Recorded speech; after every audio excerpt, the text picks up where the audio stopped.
Hello dear students this is chapter 10 है ना, last chapter. And we were studying about the what we have study about the Sikh, है ना। सिखों के बारे में हम लोगों ने पढ़ा था। ये लास्ट में हमने पढ़ा था ना महाराजा रंजीत सिंह के बारे में। महाराजा रंजीत सिंह ने क्या किया था? रीयूनाइट किया था, है ना। रीयूनाइट किया था। क्या यूनाइट किया था? 12 मिसल, जो अलग अलग मिसल बने थे, जत्थे बने थे, उन 12 जत्थों को इन्होंने आपस में क्या किया था? रीयूनाइट किया था। अच्छा, एक चीज़ इंपॉर्टेंट बात आप ये याद रखिए कि जिस समय महाराजा रंजीत सिंह थे, उस समय सिख सबसे अपनी पूर्ण पावर में था। और भारत में उस समय अंग्रेज़ों का आगमन तो हो ही गया था। आपको मैंने बताया था कि भारत में जो अंग्रेज़ हैं वो 1600 के आसपास आ जाते हैं, ठीक है, 1600 में आ जाते हैं। तो अंग्रेज़ जब तक महाराजा रंजीत सिंह रहे, उस समय अंग्रेज़ों की हिम्मत नहीं हुई कि सिखों के राज्य में प्रवेश कर लें, ठीक है। महाराजा रंजीत सिंह के मरने के बाद ही सिखों पर भी वो अटैक करते हैं, सिखों पर भी आक्रमण करना शुरू करते हैं। इस बात को भी आपको दिमाग में रखना है, ठीक है। अच्छा, अब बात करते हैं मराठा की। देखिए, Maratha kingdom was the another powerful regional kingdoms to arise out the sustained opposition to the Mughal rule. देखिए, मुगलों के, अगर आपसे कोई पूछे कि मुगलों का सबसे चैलेंज किसने दिया, तो मुगलों को चैलेंज देने में मराठों का भी सबसे महत्वपूर्ण योगदान रहा, ठीक है ना। शिवाजी की बात करते हैं तो यही सबसे महत्वपूर्ण नाम है, इन्हीं को आप याद रखेंगे। मराठा की जो शुरुआत होती है वो शिवाजी से ही होती है। तो आप ये कह सकते हैं कि he is the founder of the Maratha kingdom. अब मराठा किंगडम, अगर मराठा राज्य की बात करें, मराठा किंगडम की बात करें, तो उनके फाउंडर शिवाजी ही हैं। शिवाजी ही मराठा राज्य की स्थापना करते हैं। इनका जो टाइम पीरियड है वो आप याद कर लीजिए, 1627 में इनका जन्म हुआ था और 1680 में क्या हो गई थी? इनकी डेथ हो गई थी। यानी औरंगजेब की डेथ के पहले ही इनकी डेथ हो गई थी। लेकिन जब तक ये रहे तब तक औरंगजेब की नाक में दम किए थे। औरंगजेब केवल इन्हीं से परेशान था, ठीक है ना। औरंगजेब भारत में सब जगह, पूरे भारत में उस समय मुगलों का वर्चस्व था। लेकिन जो मुगल रहे वो कहीं ना कहीं सिखों से परेशान रहे और मराठा से परेशान रहे और अहोम जो ट्राइबल्स थे उनसे परेशान रहे, ठीक है ना। बाकी सब जगह पर उनका कब्जा हो गया था, ठीक है। अच्छा, शिवाजी की बात करें तो शिवाजी के बारे में आपको बेसिक जानकारी होगी कि इनकी जो माता थी, इनकी माता का नाम जीजाबाई था। इनकी माता का नाम क्या था? जीजाबाई। जीजाबाई था। और पिताजी का नाम इनका जो है शाहजी था, ठीक है ना। पिताजी का नाम क्या था? शाहजी था। और माताजी का नाम इनका जीजाबाई था। इनके जो गुरु हैं वो कोणदेव हैं। कोणदेव इनके गुरु के रूप में भी जाने जाते हैं, ठीक है ना। रामदास भी जाने जाते हैं और कोणदेव भी जाने जाते हैं, ठीक है। तो ये एक बेसिक चीज़ है जिसको आप कहीं से भी पढ़ सकते हैं, लेकिन जो इंपॉर्टेंट है आपकी बुक में है वो आप थोड़ा सा समझ लीजिए, ठीक है।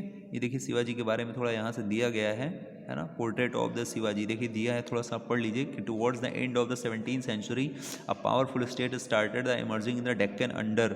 17th सेंचुरी में अगर सबसे ज़्यादा अगर आप देखा जाए 17th सेंचुरी, क्योंकि 1727 में इनका जन्म हुआ था, तो 17th सेंचुरी ही तो चल रही है। इनके जन्म के बाद से ही आप देखेंगे 17th सेंचुरी में एक पावरफुल स्टेट के रूप में डेक्कन का मतलब मैंने आपको क्या बताया कि ये वाला, यानी महाराष्ट्र वाला जो पूरा एरिया है जहाँ से दक्षिण भारत की शुरुआत होती है, डेक्कन, है ना। महाराष्ट्र और कर्नाटक वाला जो पूरा एरिया है वो डेक्कन जाना जाता है। Deccan under the leadership of the Shivaji के अंडर में हुआ, which finally led to the establishment of the Maratha, जिन्होंने ने ही मराठा स्टेट की नींव रखी थी, ठीक है। शिवाजी वॉज बॉर्न, है ना, to the Shahji and Jijabai. ये देखिए शाहजी, इनके फादर का नाम शाहजी है और इनकी माँ का नाम क्या था? जीजाबाई था। एट सिवनेरी, कहाँ पर हुआ था? सिवनेरी इन 1630 में, सिवनेरी पर, ठीक है। सिवनेरी दुर्ग भी है आज, तो सिवनेरी पर इनका जन्म हुआ under the guidance of his mother. और इनकी जो इनकी शिक्षा दीक्षा हुआ वो इनकी मदर भी एक तरह की एक टीचर रहीं, इनकी गुरु रहीं, ठीक है ना। इन्होंने भी शिक्षा दिया इनको। इसके बाद जब मदर थोड़ा और बड़े हुए तो guidance of his mother and his the guardian दादा कोंडदेव, इनके जो दादा रहे, दादा कोंडदेव, मैंने अभी आपको जस्ट बताया कि दादा कोंडदेव इनके जो गार्जियन के रूप में, इनके संरक्षक के रूप में रहे। और सबसे पहले इनको जो एजुकेशन मिली वो कहाँ से मिली? इनकी मदर से ही मिली, ठीक है। तो यही चीज़ इसमें इंपॉर्टेंट देखने के लिए मिलती है कि जो व्यक्ति अपने पेरेंट्स से, है ना, अपने गुरुजनों से अगर शिक्षा ले रहा है तो बाद में चल के वो फेमस तो होगा ही, ठीक है, क्योंकि जो उनकी बात मानेगा। कौन देव इनका नाम था? देखिए Shivaji embarked as on a career, इन्हीं के में देखते हैं, और कनकस्ट यंग एज, और अपनी यंग एज में बहुत सारे जीत हासिल करते हैं। द ऑक्यूपेशन ऑफ, आप कह सकते हैं कि जो इनका व्यवसाय रहा ना, वो Javli made him undisputed leader of the, है ना, मावला हाईलैंड्स, है ना, Mawala highlands, which paved the way for further expansion. तो his exploits against the forces of Bijapur, उन्होंने बीजापुर की जो आप कह सकते हैं कि ताकत रही उसके विरुद्ध उन्होंने क्या कर दिया? जो एक्सप्लॉइट था, जो उनका एक्सप्लॉइट था ना, उसके खिलाफ खड़े हो गए, ठीक है। और उस समय मुगलों का ही शासन था बीजापुर में, ठीक है। And the Mughals made him a legendary figure, ठीक है। ही ऑफन रिस्टोर्ड गोरिल्ला वारफेयर। ये बहुत ही इंपॉर्टेंट है जो मैंने आपको बता रहा हूँ कि इन्होंने जो सबसे ज़्यादा मुगलों से, जब इन्होंने मुगलों के अंडर में काम करना पसंद नहीं किया और मुगलों से इन्होंने युद्ध करने की जो कौन सी रणनीति अपनाई, इसको याद कर लीजिएगा, गोरिल्ला। इसी को बोलते हैं गोरिल्ला वारफेयर। गोरिल्ला वारफेयर का मतलब क्या होता है कि जैसे कोई सेना जा रही है, मुगलों की सेना कोई जा रही है, तो ये पहाड़ों में छिपे रहते थे, कहीं ना कहीं पहाड़ों में छिपे रहते थे और अचानक से इनके ऊपर धावा बोल देते थे। अचानक से धावा बोल देते थे तो सैनिक जितने भी थे संभल नहीं पाते थे और उनको मार डाल देते थे, ठीक है। और मान लीजिए अगर कोई सैनिक बच भी गया ना तो तुरंत छिप भी जाते थे और इनको ढूंढना मुश्किल होता था। क्यों? क्योंकि उस समय पहाड़ों पर, वहीं पर इन्होंने अपना जीवन बिताया था, है ना, पहाड़ों पर, पेड़ पौधों पर, तो इनको हर चीज़ का ज्ञान भी था, तो बड़े आराम से छिप जाते थे, ठीक है। तो गुरिल्ला वारफेयर कर करके इन्होंने अपने विरोधियों को पस्त कर दिया था, ठीक है। By introducing N efficient administrative system supported by the revenue collection method based on the Chauth and sardeshmukhi. और बाद में हमें कुछ यहाँ पर रेवेन्यू कलेक्शन देखने के लिए मिलते हैं जो भी हम पढ़ेंगे जिसके बारे में, चौथ और सरदेशमुखी के बारे में। ये चौथ और सरदेशमुखी लिया जाता था। He laid the foundation of the strong Maratha state. ये केवल इसलिए लिया जाता है जिससे मराठा किंगडम क्या करे भाई, अगर टैक्स नहीं मिलेगा, पैसा नहीं मिलेगा, तो देखिए टैक्स तो हर राजा का कर्तव्य है कि कोई भी अगर किंगडम इस्टेब्लिश हो रहा है तो टैक्स तो उनको लेना पड़ेगा। बस आपको ये याद रखना है कि वो टैक्स किस नाम से जाना गया, ठीक है। अब बात करते हैं यहाँ से, तो देखिए carve out the stable kingdom and the support of powerful warrior families Deshmukh. तो देखिए पावरफुल वैरियर फैमिलीज, तो अगर आपसे कोई पूछे कि देशमुख मीन्स क्या होता है तो आप कहेंगे पावरफुल वैरियर फैमिलीज, यानी शक्तिशाली, आप कह सकते हैं कि जो फैमिली होती है ना उसको देशमुख कहा जाता था। इसका इनको सपोर्ट मिला। ग्रुप ऑफ है हाईली मोबाइल पिजेंट्स पैस्टोलिस्ट। अच्छा, इनको पिजेंट्स जो पैस्टोलिस्ट होते हैं इनको क्या कहा जाता है, यानी जो चारागाह होते हैं, जो किसान होते हैं, इनको कुणबी कहा जाता है ना। इन्होंने क्या किया, ये जितने भी किसान रहे इन्होंने क्या किया, provided the backbone of the Maratha army. इन सभी किसानों ने मिलकर मराठाओं की जो है क्या की थी, इस जितने भी कुणबी रहे ना, छोटे छोटे कुणबी, इन्होंने हेल्प किया। Shivaji use these forces to challenge the Mughals in the peninsula. Peninsula के आसपास आप देखेंगे अभी पेनिनसुला ही है, यहाँ पर जो पूरा एक एरिया है पेनिनसुला पड़ता है। पेनिनसुला का मतलब होता है कि नदियों से घिरा हुआ क्षेत्र और बीच में क्या हो, जो आपका स्थलमंडल हो, एक तरह से आप कह सकते हैं कि सॉलिड क्रस्ट जैसा प्लेस, और चारों तरफ क्या हो, नदी हो। तो आफ्टर दिस शिवाजी डेथ, अब देखिए शिवाजी की जब डेथ हो जाती है, जब तक शिवाजी रहे तब तक तुमने मराठा किंगडम की देखिए स्थापना कर दिया, मुगलों से युद्ध करते रहे, ठीक है। तो जैसे ही शिवाजी की डेथ होती है तो उनको लगता है कि अब लगता है कि मराठों पर क्या कर लेंगे, हम कब्जा कर लेंगे, लेकिन ऐसा हुआ नहीं। क्यों? क्योंकि शिवाजी फाउंडेशन बनाकर चले गए थे, एक नींव डालकर चले गए थे, ठीक है ना। Effective power in the Maratha state was wielded by the family of Chitpavan Brahmin. Chitpavan ब्राह्मण की जो एक फैमिली है उनके द्वारा इसको आगे सर्व किया जाता है। Who serve the Shivaji successor of as a Peshwa. देखिए चितपौन ब्राह्मण कौन थे, चितपौन ब्राह्मण के ही जो आगे सक्सेसर रहे, पूर्वज रहे, उनको पेशवा कहा गया, पेशवा कहा गया। और ये पेशवा कौन थे, पेशवा एक प्रधानमंत्री की पोस्ट होती है, एक तरह से जैसे कह सकते हैं कि प्राइम मिनिस्टर की जो पोस्ट थी, यानी आप कह सकते हैं कि प्रिंसिपल मिनिस्टर कहे। अच्छा, तो ये जो पेशवा थे ये क्या थे, ये एक देखिए अब दो भागों में बट रहा है, जो मराठा किंगडम है ना वो दो भागों में बट रहा है। बट क्या रहा है, अभी आप एक ये ऐसा समझिए कि जैसे शिवाजी एक मेन राजा थे, ठीक है ना, तब तक तो कोई समस्या नहीं थी। शिवाजी के डेथ के बाद क्या होता है, संभाजी आते हैं, संभाजी के बाद फिर साहू जी आपको देखने के लिए मिलते हैं। साहू जी इनके पोते रहे, शिवाजी के जो पोते रहे, जो इनकी नाती जिन्हें आप कहते हैं ना, है ना, जो आप कह सकते हैं कि ग्रैंड सन जिनको आप बोलते हैं, तो वो इनके साहू जी रहे। तो साहू जी के अंडर में ही आप समझ लीजिए यहाँ पर थोड़ा सा कि जो शिवाजी रहे, शिवाजी के समय में तो कोई समस्या नहीं थी। शिवाजी के बाद संभाजी के बाद हमें साहू जी देखने के लिए मिलते हैं। तो साहू जी के समय ही पेशवा पद क्रिएट किया जाता है। पेशवा का जो पद आता है, पेशवा जो पोस्ट आती है वो कौन लाता है, साहू जी लाते हैं, ठीक है ना। साहू जी पेशवा का पोस्ट इसलिए लाते हैं क्यों, क्योंकि वो अपने आप को क्या समझ रहे थे, वो अपने आप को थोड़ा बहुत कमज़ोर समझ रहे थे, इसीलिए उन्होंने पेशवा जैसे एक मजबूत पद को उन्होंने दावेदारी प्रस्तुत किया कि राजा के बाद अगर कोई पद होगा तो वो कौन होगा, पेशवा होगा। और युद्ध की जितनी भी जिम्मेदारी है सब पेशवा के हाथ में डाल दी गई, युद्ध की है, टैक्स की है, वो सारी जिम्मेदारी पेशवा के हाथ में डाल दी गई। आगे चल के आप देखेंगे कि पेशवा इतना ज़्यादा पावरफुल हो जाता है कि वो मराठा जो राजा होता है ना, मराठा का राजा जिसको हम छत्रपति बोलते हैं, इसको क्या कर देता, बाहर कर देता है, इसको बाहर कर देता है। पेशवा स्वयं एक मेन राजा के रूप में आगे उभर आते हैं, ठीक है। अब आपके दिमाग में ये आ रहा होगा कि अच्छा प्रथम पेशवा का नाम क्या था सर, ये भी बता दीजिए। तो पहले पेशवा का नाम था, आप नोट कर लीजिए, बालाजी बाजीराव। क्या नाम था, बालाजी विश्वनाथ। क्या नाम था, बालाजी विश्वनाथ। बालाजी विश्वनाथ, ये फर्स्ट पेशवा थे, इनको याद कर लीजिए, रट लीजिए कि फर्स्ट पेशवा कौन रहे मराठा किंगडम के, तो बालाजी विश्वनाथ रहे। बालाजी विश्वनाथ को किसने बनाया था? साहू जी ने बनाया था। साहू जी कौन थे? Sahu is the grand son of Shivaji, ठीक है ना। इन्होंने सबसे पहले पेशवा का पोस्ट, पेशवा का काम क्या होता था? पेशवा का काम था जितना भी एडमिनिस्ट्रेशन है, अब सारा काम कौन देखेगा? पेशवा देखेगा। छत्रपति जो मराठा का राजा होगा वो केवल बस पेशवा के ऊपर का पद बस माना जाता था, ठीक है ना, वो केवल संचालन देखेगा और ये सारी जिम्मेदारी दे दी गई, ठीक है। अब यहाँ पर आप देख रहे होंगे कि थोड़ा सा आपको ये भी समझना पड़ेगा कि साइड में क्या दिया गया। देख लीजिए बाजीराव फर्स्ट का नाम दिया गया, बाजीराव फर्स्ट। तो बाजीराव फर्स्ट वही हैं जिनको आप बाजीराव मस्तानी एक मूवी भी आई है, आप लोग उसमें जानते होंगे। तो Bajirao first also the known as the Bajirao, जिनको बाजीराव नाम जाना गया, बल्लाल के नाम से भी जाना गया है ना। Ballal was the son as a Bajirao, Ballal was the son of a Peshwa Balaji. Peshwa Balaji कह सकते हैं कि इनके जो सन थे बल्लाल, ठीक है ना, इनको बल्लाल से। और फिर इसके बाद आप देखेंगे इसमें कि विश्वनाथ, बालाजी विश्वनाथ जो पेशवा रहे, बालाजी विश्वनाथ के बेटे थे बल्लाल, और ये बल्लाल इनका एक उपनाम है, और बल्लाल भी कहते हैं और बाजीराव फर्स्ट भी कहते हैं, ठीक है ना। तो he was a great Maratha general who is credited to have expanded the Maratha kingdom beyond the Vindhya and the known of his military campaigns against the Malwa, Bundelkhand, Gujarat and Portuguese, ठीक है। अब देखिए इनका नाम क्या है, आप समझिए। मैंने आपसे ये कहा कि जैसे शिवाजी रहे आपके, ठीक है, शिवाजी, फिर से समझिए, शिवाजी के जो ग्रैंड सन रहे, ग्रैंड सन वो कौन थे? साहू जी। साहू जी ने कौन सा पोस्ट बनाया?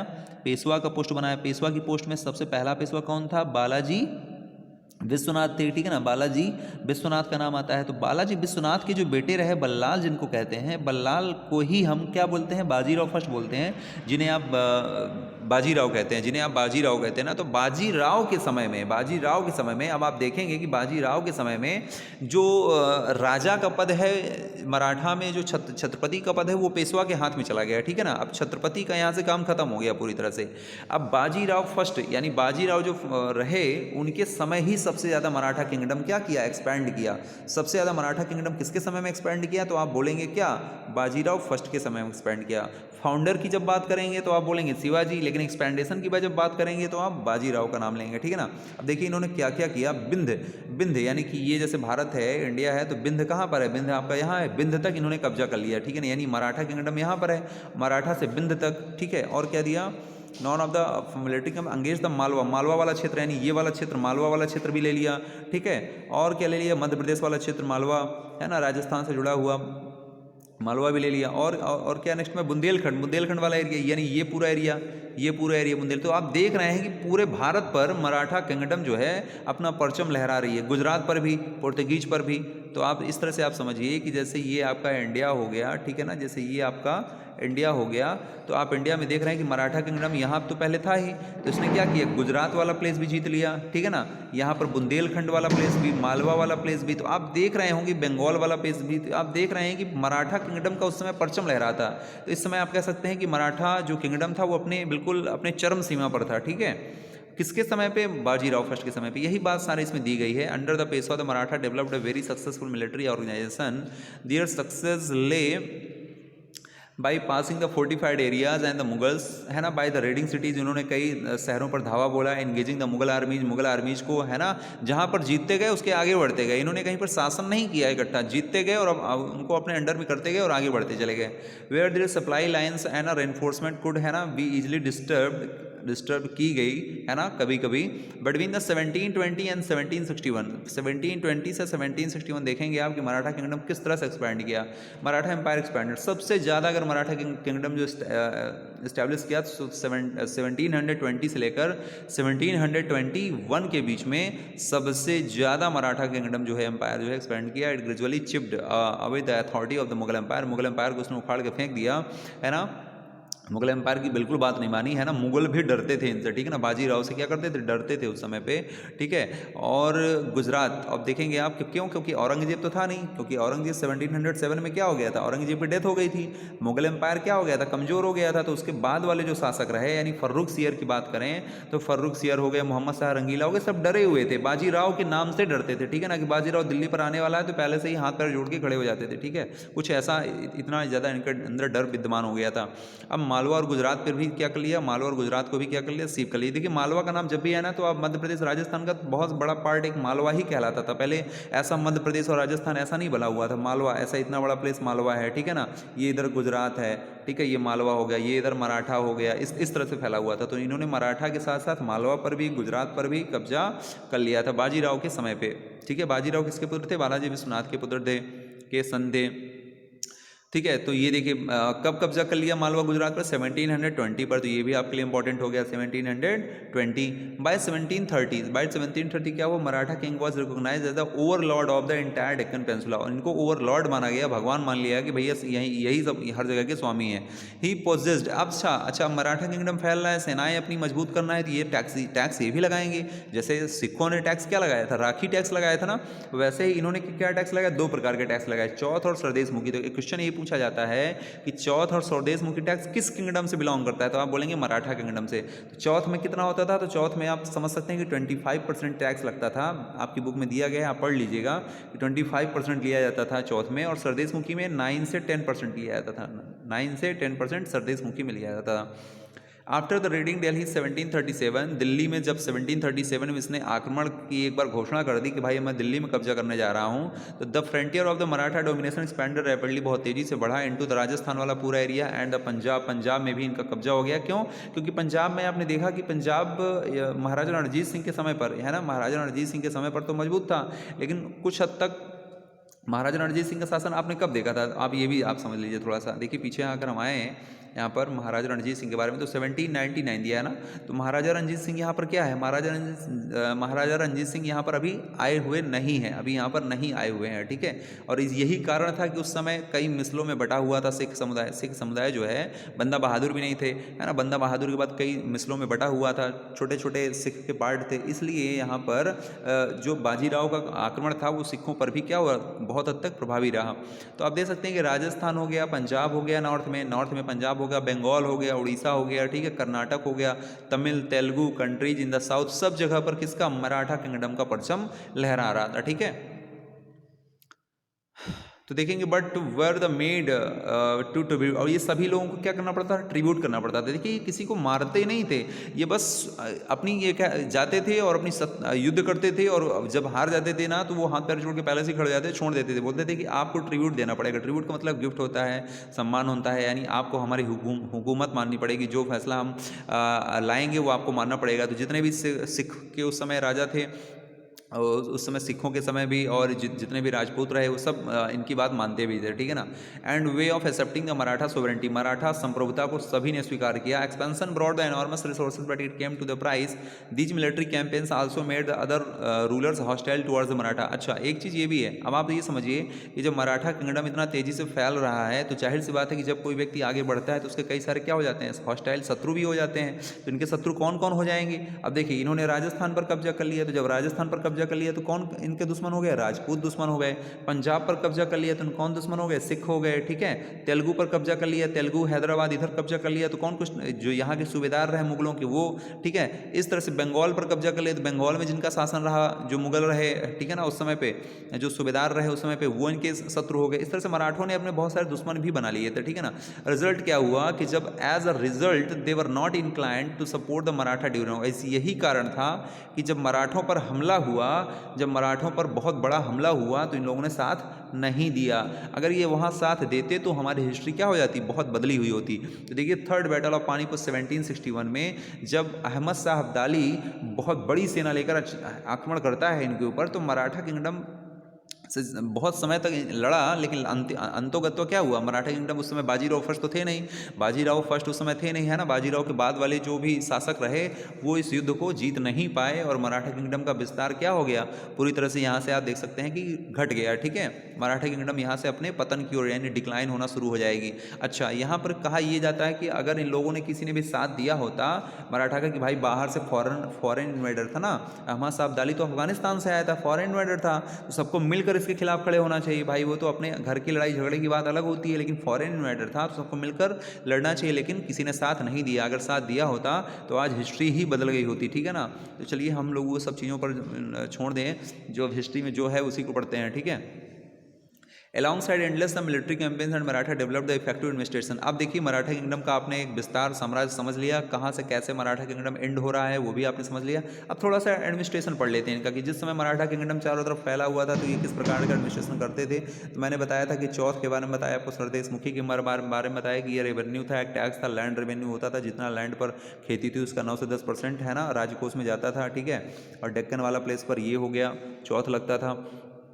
तो अब इसमें देखिए एडमिनिस्ट्रेटिव सिस्टम इनका औरंगजेब की तरह कठोर नहीं था कि नहीं भाई आपको इतना देना है। On conquest had been completed the Maratha rule as secure revenue demands were gradually introduce the taking the local condition into the account. Local condition के अकॉर्डिंग देखिए कितना सही तरीके से, यानी कि मराठा किंगडम में कुछ ऐसा नहीं था कि हम जबरदस्ती टैक्स हमको लेना ही लेना है। जिस राज्य में देखते थे कि भाई जिसके पास खेती अच्छी नहीं है, जिसका कल्टिवेशन अच्छा नहीं है, ठीक है, तो अगर उनका कल्टिवेशन अच्छा नहीं है तो फिर क्या करेंगे, उनसे कम टैक्स लेते थे। तो लोकल कंडीशन को देखते हुए ही टैक्स लेते थे।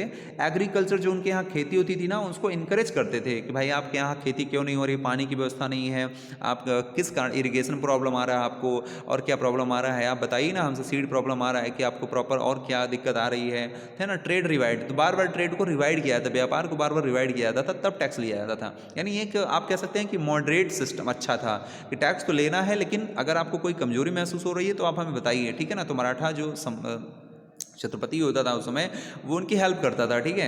मराठा चीफ, इसके बाद क्या हुआ आप देखेंगे कि मराठा जो चीफ रहे मराठा किंगडम को कई भागों में बालाजी विश्वनाथ ने 4 भागों में, जब बालाजी विश्वनाथ की बात करते हैं, जब पहले पेशवा बने थे तो पेशवा के हाथ में सारा सब कुछ डाल दिया गया था। तो उसी समय पेशवा ने 4 पार्ट में पूरे मराठा किंगडम को पहले ही डिवाइड कर दिया था।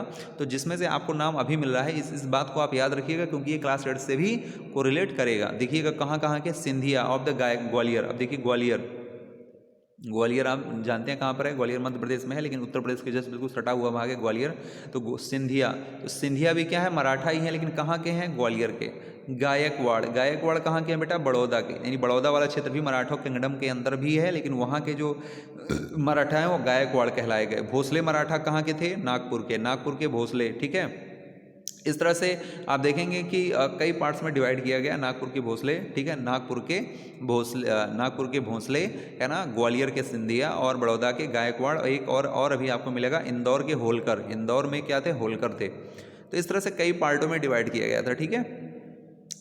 Maratha army, the resource to raise the powerful armies. इस चारों तरफ से मराठा किंगडम को कि मराठा आर्मी चारों तरफ फैली रहे, ठीक है ना। इसकी वजह से उन्होंने बालाजी विश्वनाथ ने सबसे पहले जो साहू जी ने बनाए थे, मैंने आपको बताया था कि साहू जी ने पेशवा पद बनाया था और पेशवा में सबसे पहले बालाजी विश्वनाथ थे। तो बालाजी विश्वनाथ का ही काम था ये कि उन्होंने 4 पार्ट में मराठा किंगडम को डिवाइड कर दिया। तो ये भी क्वेश्चन इंपॉर्टेंट है आपके लिए कि अगर आपसे पूछा जाए कि मराठा किंगडम को 4 पार्ट में कौन डिवाइड करता है, तो बालाजी विश्वनाथ का नाम निकल के सामने आता है, ठीक है। तो ये नाम भी आप याद कर लीजिए। आपसे पूछा जाएगा कि नागपुर में मराठा किंगडम कौन सा है, ठीक है, तो आप बताएंगे कि नागपुर में भोसले हैं। बड़ौदा में कौन से हैं, तो आप बताएंगे गायकवाड़ मराठा पाए जाते हैं। ग्वालियर में कौन से हैं, सिंधिया, है ना। तो इस तरह से आप याद रख लीजिए, ठीक है। मराठा कैंपेन्स, अब देखिए Maratha campaigns into the Malwa into the 1720 did not challenge the growth of the prosperity of the cities in the region. Ujjain expanded under the Scindias patrons. Ujjain ने बहुत ज़्यादा विस्तृत अपना विस्तार किया सिंधिया के अंडर में, ठीक है। And Indore under the Holkar. तो सिंधिया ने उज्जैन पर बहुत ज़्यादा विस्तार किया। ग्वालियर के सिंधिया थे तो इन्होंने उज्जैन का भी, ठीक है। और होलकर ने इंदौर, ठीक है। By all accounts these cities were large and prosperous function as important. यानी इन्होंने अपने सिटीज़ को, शहरों को बहुत अच्छे से बसाया, अपने शहरों में बहुत अच्छे से काम किया। कॉमर्शियल एंड कल्चरल सेंटर भी बनाए, यानी व्यापार क्षेत्र इनके समय में बहुत अच्छा था। न्यू ट्रेड, नए व्यापार रास्तों की खोज किया इन्होंने। With areas of the control by the Maratha, जो मराठाओं के कंट्रोल में थे। सिल्क प्रोड्यूस्ड, अब देखिए सिल्कों पर इनका कंट्रोल था। Silk produced in the Chanderi कहाँ पर है, चंदेरी आपका ललितपुर में है। चंदेरी आपका कहाँ पे है, ललितपुर में। अब आपके दिमाग में आ रहा होगा ललितपुर कहाँ है, ललितपुर आपका यूपी में है। ललितपुर आपका कहाँ पे है, यूपी में है, लेकिन एमपी से जस्ट सटा हुआ बॉर्डर है, एमपी के जस्ट पास में, यूपी एमपी के बॉर्डर में ललितपुर पड़ता है, ठीक है। आप देखेंगे तो वहीं पर चंदेरी है। तो चंदेरी में क्या होता था, सिल्क प्रोड्यूस होता था, ठीक है। तो इस पर मराठा किंगडम का कब्जा था और मराठा बहुत इसमें सहयोग करती थी, ठीक है ना, कि सिल्क प्रोड्यूस में सहयोग करती थी, ठीक है। Region now found a new outlet in Poona. बाद में पूना में भी हुआ मराठा कैपिटल, जो बाद में मराठा की कैपिटल बनी। अच्छा, ये भी पूछ लिया जाता है कि मराठा की कैपिटल क्या रही, तो पूना रही, ठीक है ना, याद रखिएगा। बुरहानपुर भी आपका मध्य प्रदेश में है। बाद में बुरहानपुर भी सबसे ज़्यादा क्या हो गया, काफ़ी महत्वपूर्ण हो गया, क्योंकि आप देखेंगे बुरहानपुर आपका कहाँ पे, मध्य प्रदेश में है, ठीक है ना, which had earlier participated in the trade, इसने भी व्यापार में अपना हिस्सा लिया बिटवीन द आगरा एंड सूरत, यानी आगरा एंड सूरत। देखिए आगरा कहाँ पे है, सूरत कहाँ पे है, आगरा यहाँ पर है, सूरत यहाँ पर है, बीच में कौन है, बुरहानपुर, तो बुरहानपुर ने आगरा और सूरत दोनों तरफ मध्यस्थता का काम किया व्यापार में, ठीक है ना, इस तरह से समझिएगा। हाँ तो हाँ है ना, Surat now expanded its hinterland to include the Poona and Nagpur, Poona and Nagpur दोनों जगह in the south and the Lucknow, Lucknow में भी, and Allahabad in the east. तो इस तरह से आप देख रहे हैं कि लखनऊ और इलाहाबाद ईस्ट तक भी है ना, इनका जो कॉमर्शियल सेंटर रहा उसका प्रचार प्रसार होता रहा, ठीक है।